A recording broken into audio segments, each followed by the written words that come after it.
দেখো মাছটা কিন্তু রেডি হয়ে গেছে। এবার পাঙাশ মাছ বলে কথা, একটু গরম মশলা না দিলে ভালোই লাগে না। তার জন্য আমি এখানে একটা ছোট 1 চামচ গরম মশলা দিয়ে দিলাম।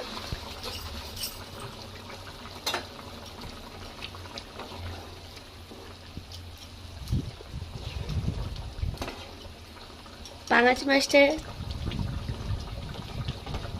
এরকম করে বাড়িতে পাঙাশ মাছ করবে, খুব ভালো লাগে। আর সত্যি কথা বলতে এই পাঙাশ মাছটা এরকম আদা জিরে বাটা দিয়ে কিন্তু বেশি টেস্ট লাগে। আর তার সাথে সবজি তোমরা অনেক রকমের জিনিস দিতে পারো। আমি যেরকম আলু দিয়ে করেছি, তোমরা এখন কীরকম কাঁকরোল পাওয়া যাচ্ছে, কাঁকরোল দিয়ে বা ফুলকপি, তুমি যে কোনো সবজি দিয়ে মাছটা করতে পারো। এই দেখো, এই তুমি যতই নাড়াচাড়া দাও এরকম কিন্তু মাছগুলো কিন্তু ভেঙে যাবে না, ঠিক আছে। আর এই যে তেলটা দেখতে পাচ্ছ, তেলটা কিন্তু খুব